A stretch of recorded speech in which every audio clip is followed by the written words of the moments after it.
प्रदेश में होने वाले 18वीं विधानसभा चुनाव को लेकर लगातार ही देखा जाए तो समाजवादी पार्टी भी अपनी तरफ से पूरी एड़ी चोटी लगा रही है। पूरी कोशिश कर रही है कि भाजपा को वो टक्कर दे सके और एक बार फिर से मुख्यमंत्री की कुर्सी अपने नाम कर सके। क्या आपको मालूम है इन सब के बीच, जैसा कि आप जानते ही हैं कि मुलायम सिंह यादव की दूसरी पत्नी साधना गुप्ता के भाई जो प्रमोद गुप्ता ने भाजपा ज्वाइन करने का फैसला लिया। इससे काफ़ी ज़्यादा झटका मुलायम सिंह को भी लगा है, क्योंकि साधना के बेटे प्रतीक की बात की जाए तो प्रतीक की पत्नी भी अपर्णा यादव भी समाजवादी पार्टी छोड़ भाजपा से जुड़ गई है। मुलायम ने उन्हें नहीं कहा था कि बीजेपी ज्वाइन करो, मुलायम ने यही कहा कि तुम्हें जो सही लगे वही करो। अब मुलायम सिंह यादव की दूसरी पत्नी साधना के बारे में बात करेंगे। 9 साल के थे अखिलेश यादव तब मुलायम सिंह यादव ने ये बड़ा फैसला लिया था। जी हाँ, जिस तरह से उन्होंने राजनीति को खेल को समझकर धीरे धीरे अपनी जिंदगी को पूरी तरह से राजनीतिक दुनिया में इर्द गिर्द पूरी तरह से बसा लिया। ये सब जानते ही हैं कि 19 जनवरी को साल 2022 को अखिलेश ने एक प्रेस कॉन्फ्रेंस में किया था और उन्होंने बताया था बीजेपी चली गई अपर्णा को लेकर नाराजगी जाहिर करते हुए कि वो खुश नहीं है इससे। ऐसे में हम आपको बताना चाहेंगे आज इस खास रिपोर्ट में मुलायम सिंह यादव के बारे में। जी हाँ, क्या आपको मालूम है यूपी में पिछड़ा वर्ग खासकर यादवों का दबदबा जो बढ़ता ही रहा है, इसमें सबसे ज्यादा मुलायम सिंह यादव का नाम आगे रहा है। 43 साल की उम्र में मुलायम सिंह यादव ने जो किया वो काफी ज्यादा अलग था। 35 से 45 साल के दिखने वाले आकर्षक लोगों में मुलायम सिंह यादव का नाम सबसे पहले दर्ज था। उस वक्त समाजवादी पार्टी में नहीं थी। आज हम आपको उनके बारे में बताना चाहेंगे कुछ बातें। जी हाँ, औरैया जिले के बेदुना के रहने वाले कमला पति की 23 साल की बेटी नर्सिंग की ट्रेनिंग ले रही थी। राजनीति में कुछ करना चाहती थी। गोल मटोल स्वीट सी दिखने वाली लड़की कुछ राजनीतिक कार्यक्रमों में आई भी।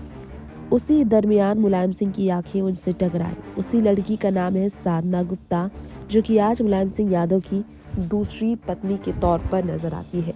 बहुत कम ही लोग जानते ही हैं कि साधना गुप्ता को भी राजनीति में आने का बहुत ही ज़्यादा इंटरेस्ट था, लेकिन राजनीति में वो अपनी पारी नहीं खेल सकी। बहुत लोग नहीं जानते हैं इस बारे में, लेकिन आज हम आपको यहाँ बताना चाहेंगे मुलायम और उनके बारे में, साधना के बारे में। क्या आपको मालूम है इस बारे में बहुत कम ही लोग जानते हैं कि साधना और मुलायम की मुलाकातें जो थी बहुत आम बताई जाती है। मुलायम की मां की वजह से दोनों करीब आए थे। मुलायम की मां मूर्ति देवी बीमार रहती थी। साधना ने लखनऊ के एक नर्सिंग होम में और बाद में सैफई मेडिकल कॉलेज में इलाज के दौरान मूर्ति देवी की काफ़ी देखभाल की थी। गलत इंजेक्शन लगाने से रोकने पर इम्प्रेस हुए थे मुलायम। सुनीता एलोन ने लिखा था अपने इस किताब में। मेडिकल कॉलेज में एक नर्स मूर्ति देवी को गलत इंजेक्शन लगाने जा रही थी। उस समय साधना वहां मौजूद थी। उन्होंने नर्स को ऐसा करने से रोका। साधना की वजह से मूर्ति देवी की जिंदगी बची। मुलायम इस बात से इम्प्रेस हो गए थे। तब इनकी मोहब्बत की कहानी शुरू हुई। तब स्कूलिंग के दौरान अखिलेश यादव पूरी तरह से छात्र की जिंदगी जी रहे थे। साधना खुद नर्स रही थी। ऐसे में नर्सिंग होम में उन्होंने काम किया। इंजेक्शन का आइडिया इसलिए उन्हें काफ़ी समय से था। मुलायम सिंह यादव ने साधना के साथ अपने रिश्ते के बारे में भले कुछ ना कहा हो, लेकिन इनकी मोहब्बत की कहानी तभी से शुरू हुई थी।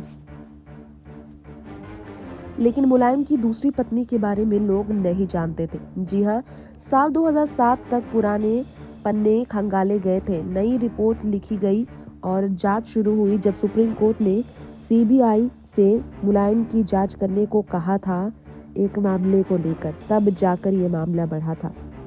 मुलायम की एक और पत्नी है, एक और बच्चा है। आज से नहीं बल्कि साल 1994 से। साल 1994 में प्रतीक गुप्ता ने स्कूल के फॉर्म में अपने परमानेंट रेजिडेंस में मुलायम सिंह का ऑफिशियल एड्रेस लिखा था। मां का नाम साधना गुप्ता और पिता का MS यादव लिखा था। मुलायम सिंह यादव जो हुआ साल 2000 में प्रतीक के गार्जियन के तौर पर मुलायम का नाम दर्ज हुआ था। 23 मई साल 2003 को मुलायम ने साधना को अपनी पत्नी दर्जा दे दिया था। इसी तरीके से साधना मुलायम की जिंदगी में आए। साल 1988 में वो उनकी जिंदगी में आई। साल 1900 देखा जाए तो 89 में मुलायम यूपी के जब सीएम बन गए, तब से वह साधना को लकी मानने लगे। पूरे परिवार को देखा जाए तो बातचीत पता नहीं थी। कहा जाता है कि कोई नहीं जानता था ये बात। लेकिन साल 2007 में मुलायम ने अपने खिलाफ चल रहे आय से अधिक संपत्ति वाले केस में सुप्रीम कोर्ट में एक शपथ पत्र दिया और उन्होंने कहा, मैं स्वीकार करता हूँ साधना गुप्ता मेरी पत्नी है और प्रतीक मेरा बेटा है। अब जो है सो इस वजह से धीरे धीरे इनकी मोहब्बत की कहानी शुरू हुई और फिर जाकर अखिलेश यादव ने किसी तरह से मुलायम सिंह यादव की दूसरी पत्नी को स्वीकारा। नेक्स्ट 9 न्यूज़रूम से तृप्ति की रिपोर्ट के साथ ये भी बताना चाहेंगे हम आप सबको कि 49 दिनों तक अखिलेश के साथ साधना गुप्ता का रिश्ता इतना अच्छा नहीं था। बहुत कम ही लोग जानते हैं कि मुलायम सिंह यादव की पहली पत्नी से अखिलेश यादव का जन्म हुआ था। इसलिए अखिलेश मुलायम सिंह यादव के बहुत ही चहेते बेटे हुआ करते थे और बेटे को वो कष्ट नहीं दे सकते थे। पहली पत्नी और बाकी बच्चों के लिए उन्होंने दूसरी पत्नी को लंबे समय तक स्वीकार नहीं किया था। समाजवादी पार्टी का एक और उत्तराधिकारी पैदा हो गया। सब इस बात से डरने लगे थे। अखिलेश अपने पिता से काफ़ी नाराज़ भी थे। बताया जाता है कि साल 2012 में मुलायम ने अकेले लड़ाई करने के लिए विधानसभा चुनाव जीता और गद्दी दे दी अखिलेश यादव को। बोले, ले बेटा संभाल। ऐसे जाकर इनके बीच का रिश्ता सुधरा है। बहुत कम ही लोग जानते हैं इसके पीछे मुलायम सिंह यादव की साधना गुप्ता के साथ की लव स्टोरी है। वैसे तो आपको बताना चाहेंगे, साधना ने नर्सिंग की पढ़ाई के बाद अपनी ज़िंदगी को राजनीति की दुनिया से पीछे रखा था, लेकिन मुलायम ने अपने दूसरे बेटे यानी कि प्रतीक के भी राजनीति से दूर होने के बारे में जानकर राजनीति में कोई रुझान न रखने की वजह से उन्हें कभी प्रेशर नहीं दिया। हालांकि अपर्णा यादव ने अपनी मर्जी की है। ये बात भी सच है कि मुलायम सिंह यादव कभी भी अपने घर की पत्नी हो या फिर बहू उन्हें राजनीति में आते हुए नहीं देखना चाहते थे। यही कारण है कि साधना तो कभी राजनीति में नहीं आई।